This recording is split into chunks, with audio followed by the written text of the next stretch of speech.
If you're listening to this episode, I bet you're wondering what behaviors you're doing that keep you from getting your needs met and ending up in situationship after situationship. I got you. I've created a situationship quiz and I'm so excited about it. Take the quiz to discover more behaviors and more tips for navigating situationships, because I know you're in more than one right now. No judgment, boo-boo. I used to have 5 situationships at a time. Yes. So you're not alone. You can find the quiz at www.dontea.co/quiz. That's DONTEA.co/quiz. I'll drop it in the show notes as well. Okay, back to the episode.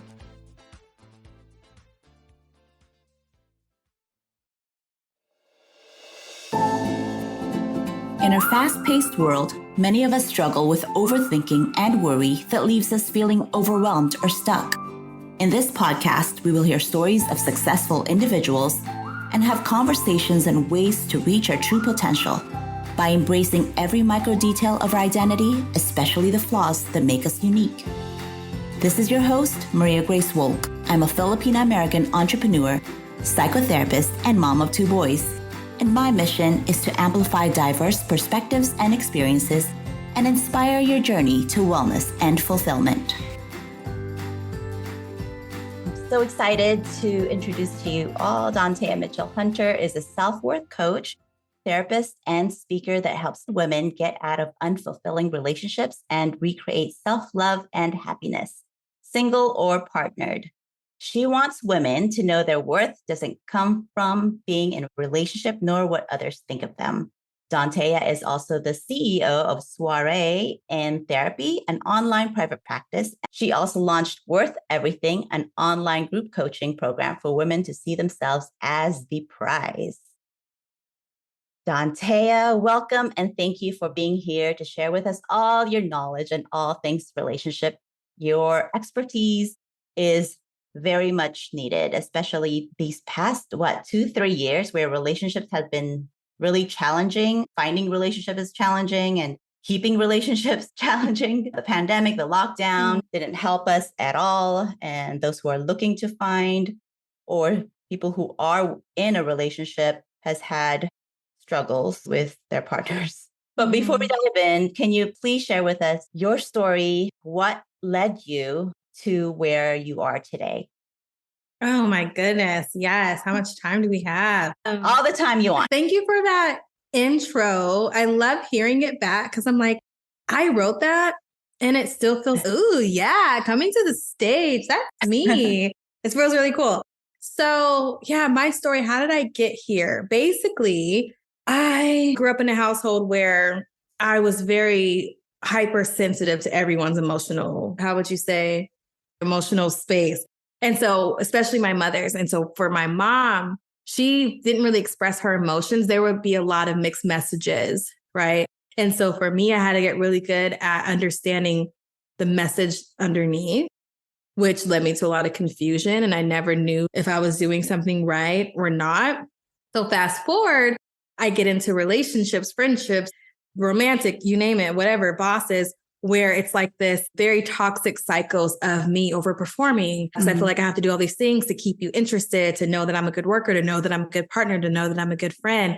And I just kept chipping away at my self-worth. And I would be this like chameleon where I would show up one way with you, a different way with you, and never knowing if I could be accepted as just who I am. And it just led to a lot of pain, a lot of unhealthy relationships, a lot of places where I'm literally trying to figure out, why won't you accept me as your girlfriend? Why won't I come home and meet your parents? Why does no one know about me? How come we're not together yet? All those things. And then one day, thank goodness, I finally had enough of that. I think one of the biggest breaking points for me, I was dating this guy and we were long distance like most of my relationships were, which ties into another story. But with this situation, we were supposed to see each other for Valentine's. And our arrangement was he would buy my plane ticket and I would show up. We would see each other in San Francisco and that was it. So one day, or when this was coming up, I went to go check in for my flight and it said this trip cannot be found, which meant he canceled and didn't say anything. What? Yes. Shady. And it was bananas. And so at that point, I just felt like I depend way too much on men for my happiness, my experiences, my worth, my desires, my needs, all those kind of things. And it was really ugly. I remember crying a lot. And ever since that moment, I've started to do a lot of work on how to find happiness within myself that doesn't come from a partner and being okay with being single. Cause I was the kind of person that was always in a relationship, and not in a relationship, but always in a situationship, always dating or messing around with someone. And then, yeah, here we are. Did a lot of work around that. Went to therapy, worked with coaches, worked with other kind of forms of coaching. I set boundaries with my family, with friends, and like really just promising to myself, how can I show up authentically me every day and get my needs and wants met? Because that is possible. That was your life in a nice summary that you gave us. But would you mind sharing with us? I know you said you've worked in therapy and coaches. What was the one thing that you learned about yourself from therapy, from the coaches that really helped you? That's it. One of the biggest things that stuck out for me was learning that I saw myself through the eyes of others, especially my mother. And then that went down to my older sisters. And it literally felt like I was making life choices based on what they would expect me to do, if that makes sense. So that's where it started to unfold. And that's where the boundaries and the tears and the conversations and all that kind of stuff started to really surface a lot more, because I had to be honest with myself about that. So the expectations from your mom, from your sisters. How many sisters do you have? A lot. I have pretty much 5 altogether. Really? So there's 6 of you guys? And now I know. I could totally relate that the need to belong. Yep. Just we got it all mixed up. We thought maybe the need to belong is to assimilate, but really when you assimilate, you disappear with the crowd, right? And now when we look back, now that we're grown and mature, why do we want to blend in? Yeah, I know. No, I know. Yeah. So I want to be loved and accepted when I used to think in that way. Yeah. Yeah. Childhood sucks. I'm just kidding. But it does. Many moments where it does. And then it's times like this where I'm, oh, wait. So you want $3,000 a month for all of my living expenses and groceries and car and gas? And I want to go back to childhood right now to pay for shit. Where I thought money was just something that's just always there. Okay. So we were going back to The therapy. What was the therapy? What led you to becoming a therapist? Okay, so I worked on this. I know my self-worth. I know how I was able to just embody it. My mom, she wanted to make sure that I was a child that went to college. I got straight A's. So she asked me very early on, what do you want to be when you grow up? Reignite the power that you have. How do you like to help women find their worth? What is it that you... So for me, I really lean into, I'm feeling like emotional now. Not emotional. I'm feeling open. For me, I channel my intuition as much as I can.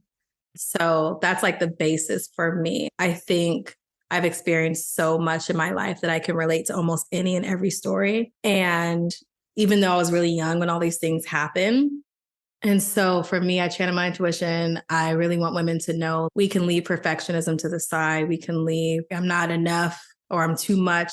Those are the main things. And so I like to walk women through their belief system, what they believe love is, what they believe a relationship is, what do they believe a friendship is. And from there, going through what's important to them. And are we getting what's important to us? Are we getting that met in our relationships?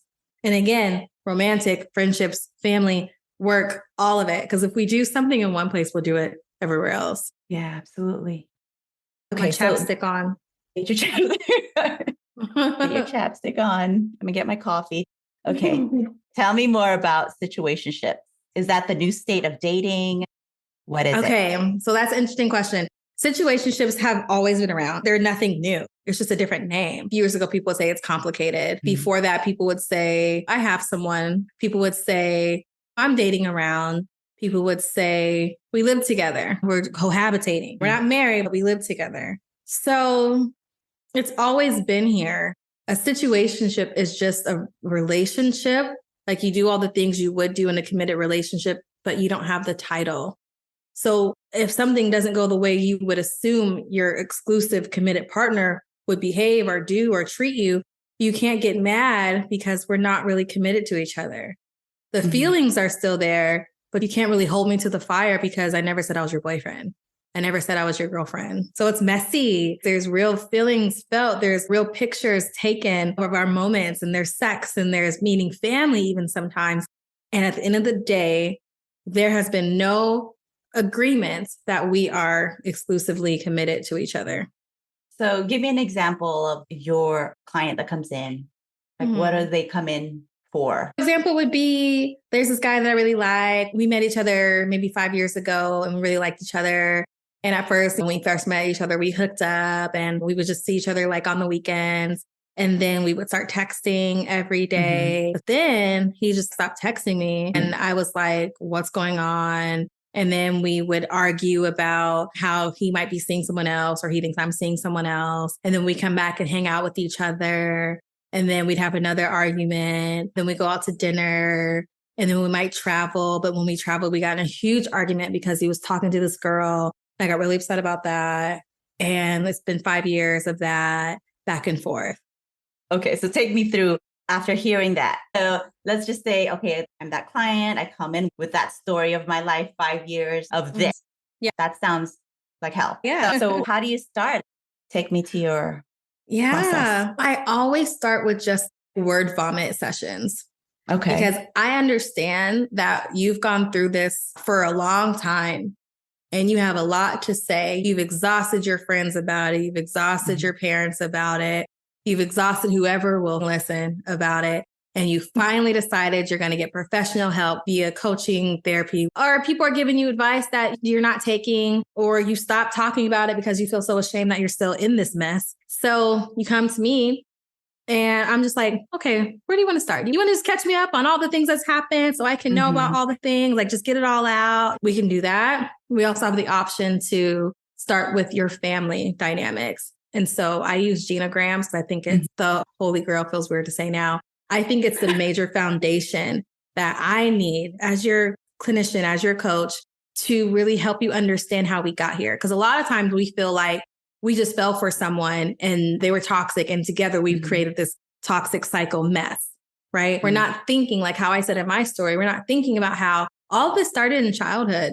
You've learned these dynamics in your childhood, and you just grew up and continue to look for those dynamics subconsciously, consciously in other people. So I like to talk about that. What's your relationship with your mom, with your father, with your caregiver, with your sister, with your child, your grandmother, whoever. That's what it looks like in the very beginning. And then I'm also blending in my own story. I think it's very important that my clients know that I'm human. I'm in the same world with you. Just because I'm a therapist does not mean my life is perfect. If that was the case, everyone should be a therapist. Do it. You'll be saved. And it's not that way. So I share with them, like, I get it. Let me tell you how I understand that. Yep, been there too. No judgment. I cannot express no judgment enough. No judgment, no shame. Let's just look at it. I'm going to turn the heat up a little bit. Have you considered it this way? That's not unconditional love, like blah, blah, blah. Yeah. Validation is power. Just feeling like you're not alone in the situation that you've been through. I love using genograms too. It helps me take tally and take notes on the history and back to what had impacted their lives. Yep. And so when you talk about their past dynamics with their family and how it contributed, do you share with them that part of you? Like, how much do you share? I share enough just to join. I don't share enough where, oh, now I've been talking for 10 minutes about this. It's just enough to be like, yeah, I understand that too. I've had stress with my mom growing up where I felt like she just didn't understand me. And that made me feel like I wasn't enough. I'll just leave it there. If they have more questions about it, I will answer. It doesn't ever go that far where I'm like, okay, enough about me. However, I want them to know, again, you're not alone in this. Yeah, absolutely. No, that's so important to make them feel like you're not struggling alone. And this is not the first time it's happened. It's not strange. You're not alone. That's important. Okay, what is it? So, what part of the job then is when you're working with your clients, what brings you the most joy, the most job satisfaction? What brings me the most joy? That's a good question. I think it's a couple things. One, when I start to see my clients be honest with me in the room. Oh, Dontea, and I went back to him and I know because he doesn't treat me right. And I just still was wanted to see like what would happen. I love those moments because I know how hard it is to admit that you're doing something that doesn't serve you. And I'm sharing that with you. And hopefully that you will keep this space safe and you won't judge me. Like that could bring like tears in my eyes. Like I understand that beyond. And the other part that brings me the most joy is when I start seeing my clients finally see their worth. That's the best. Yeah, I met this person and they said that. And I was like, I'm over this. I see them cycling out of unhealthy, unfulfilling relationships much sooner than they have before versus staying in something for 3 years. Now they've only stayed in it for a year. Now they've only stayed in it for 6 months. Now they've only stayed in it for a weekend. Yeah, no, admitting the first part that you said when they start becoming really honest and authentic with you, totally, you feel that shift because you feel the energy becomes really more vulnerable and more, but I can't even describe it. But I think as therapists, we can tell when someone is, okay, here I am, this is me, and I have made mistakes and I'm owning up to it. When they own it, then they're ready to move past it because then now they can actually realize when they start to inch their way into going back to that old habit, they're going to get that trigger note, probably your voice saying, wait, we talked about this and you don't want to repeat this behavior because then it's the same pattern. But I think that's key to seeing a therapist is when you can own up to your mistakes are what let you here and that you're human and no one's perfect. You make mistakes and admitting to it is the door to healing. Yeah, I love it. Okay, so tell me more. What else are you working on? You're not just a therapist. Tell me more of all the stuff that you're doing on your plate. I'm a superhero. Yes, you are. I'm a host of podcast Situationships. I am a speaker. What else am I doing? I'm a supervisor for up and coming therapists, soon to be working with interns who need their clinical hours. I am also launching a group program, what I'm really excited about. Yeah. So there are many things happening. A lot on the horizon for you. I'm excited to hear all about it. I know I fast-tracked it to all the stuff that you're doing within your career, but we didn't even talk about what you do for fun. What do you do for fun? What is it? I know, right? I am a proud couch potato. I love it. love watching TV. I love watching movies. I have to watch something before I go to bed. I love watching something when I'm eating lunch. I love watching something when I'm drinking my coffee in the morning. I love TV. I love it. TV and film. I also love to travel a lot. So I went through my year of all the days that I'm taking off for vacation or conferences, whatever. So I'm pretty much going somewhere almost every month, which is exciting. Nice. I love to bake. I got a KitchenAid stand mixer for Christmas. That was totally unexpected. So I'm so excited to bake again because honestly, Grace, if I wasn't doing what I'm doing, I would be a pastry chef. I think that'd be so much fun. I make one thing, I'd be a pastry chef. Yeah. Yum. I can't wait to come visit you and you can bake me something. Yeah. What is it? What's your specialty?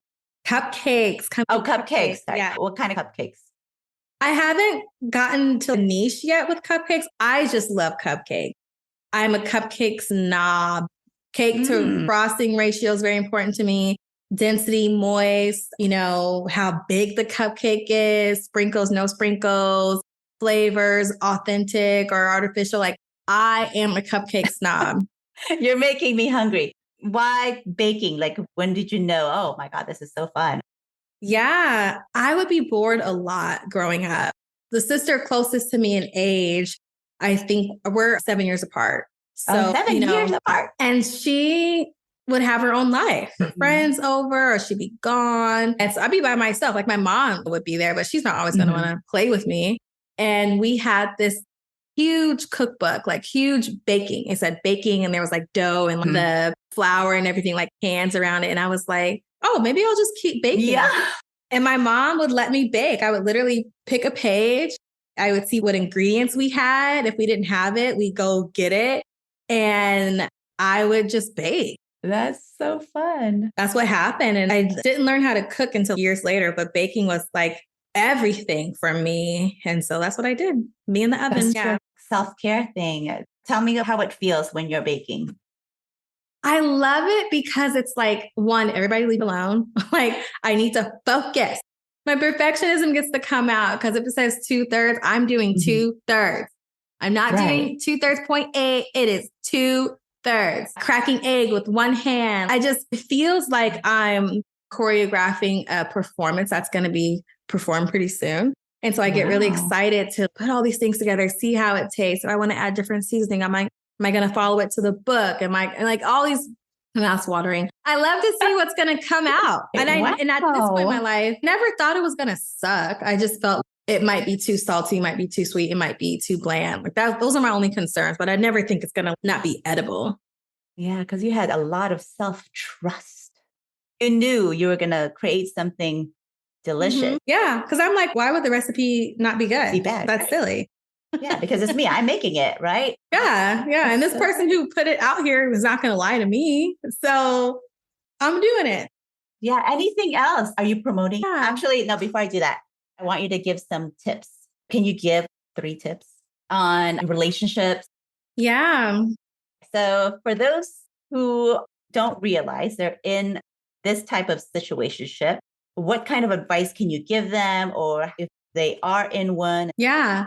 So I think the best way is to identify if you are in one or not. And so the 3 tips or 3 things to look for, I would say, would be, do you constantly feel like your needs aren't being met? Do you constantly feel like you are making yourself small for the other person to feel good, to be happy, to end the conversation, to end the argument or whatever?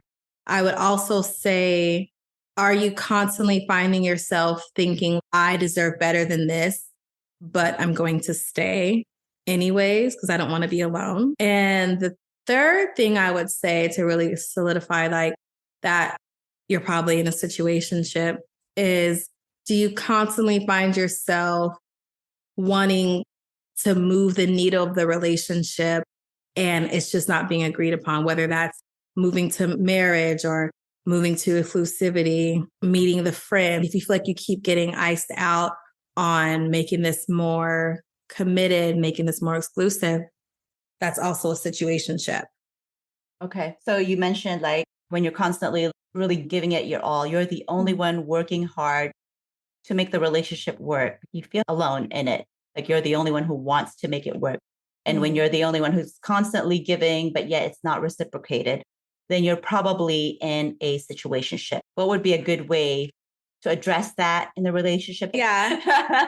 I think the telltale sign is if you feel hesitant to ask the question of what are we? A lot of women especially don't want to ask that question, what are we? Because we dread the response or we dread the person who you're in a relationship with or situationship with be like, oh my gosh, we asking that question, or we're just having fun. If you're not getting an answer to what are we, what you're really saying is, are we in a relationship? Are we dating? Are we exclusive? Am I your girlfriend? Am I your partner? Being able to just ask the question straight up, whatever the response is an answer, whether that's come on, or we're having fun, or why would you ask me that? Gosh, why do you always got to bring the mood down? Right. Or whatever it is, that's still an answer. And for you, you have to decide, do you want to stay in this? Why are you always bringing the mood down? Do you want to go out and find a relationship that can answer that question?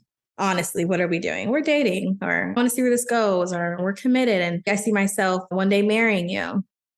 Yeah. It's almost just like deciphering some people's language, right? If someone says bringing the mood down regarding spending time with you, that's a big red flag, right? Yep. And unfortunately, you're right. A lot of people, sometimes they are so into the relationship, they mask it for them or they hear it differently. Does that make sense? Say one thing, but then to you, it's a different thing. Yeah. Yep. It's a lot of confusion, constant confusion where you get so used to the confusion, you just think this is normal, that everyone's confused in their relationships and which then is the situationship. Yeah. And then that usually goes back to the environment that you grew up in when the communication wasn't ever clear. So you always had to try to figure it out, and how you're deciphering it doesn't really match then, won't match now, because whoever was communicating with you as a child, if they weren't clear and they make you guess what they're thinking, that's not really healthy. So then you carry that with you to adulthood if you don't ever process it or work through it. Yeah. Everything you say is heartfelt. Heartfelt. So, yes, that's what it is. I think about you that you do to help women find their self-worth is because you talk to our soul. You have that. You have that ability. Thank you. Thank you. Thank you so much. Any other last minute, any other advice that you can think of before we end? Other pieces of advice? Honestly, I would just say if you need help with figuring this all out, then you should work with me, because at this point, people are saying like, I'm the situationship expert, which I'm like, oh, no, don't say that. And I know a lot about this because I've been in situationships for over 10 years. So if you want to really get down to it. Tell us about your program first, and then tell us how people can find you. Yeah. So my program is called Work Everything. And it's for women of color who constantly find themselves in unfulfilling relationship cycles and want to see themselves as the prize, like the same kind of work that I did. So right now it's a 6-week program, and we have week by week lessons where we talk about how to really reclaim your self-worth. What are your values? How do you get to the place of knowing you're enough? How do you feel happiness in singlehood? Even though a lot of us want to be partnered, that is an awesome goal. And while we are waiting for that moment, how are we living our best life now? That's awesome. Can't wait to follow it and hear more about it. How can people find you? Easiest way to find me would be going to my website that hosts this program. So www.dontea.co. If you want to work with me in the therapy sense, then the best way to connect with me would be go to my website, www.soireesintherapy.com, and you can sign up for a consultation there. It's totally free. See you there. If you're like, I'm more interested in coaching, I'm interested in this program, this Work Everything program, then you want to go to www.dontea.co, and that will take you to my website where that hosts everything, and you can sign up my newsletter and get information about when the program opens, when's the next enrollment, everything like that. Awesome. Thank you. Thank you so much. And you're on social media as Soiree in Therapy. Find me on Instagram at Soirees in Therapy, and you can find me on TikTok at Dontea Mitchell-Hunter. Awesome. Thank you so much again for gracing me with your presence, and I look forward to having you on again. Thank you, Grace. I so appreciate it. If you resonate at all with the stories on this podcast, and you're thinking about a change in your current situation, in your career, in your relationship, or maybe even in yourself, what's holding you back from taking the first step? Find out by taking the What's Your Biggest Self-Sabotage quiz that you can find on my website at mariagracewold.com. Until next time, stay kind and own your journey. Thank you again for your time today. If you enjoy this podcast, please be sure to hit subscribe, rate, and review. I would so appreciate it. The high rate and reviews will help others find the podcast so we can amplify, normalize, and break the mental health stigma. This podcast is designed to provide accurate and authoritative information in regards to the subject matter covered. This is given with the understanding that neither the host or the guest are providing legal, mental health, or other professional information. If you need a professional, you should find one. This podcast does not substitute for personal professional services.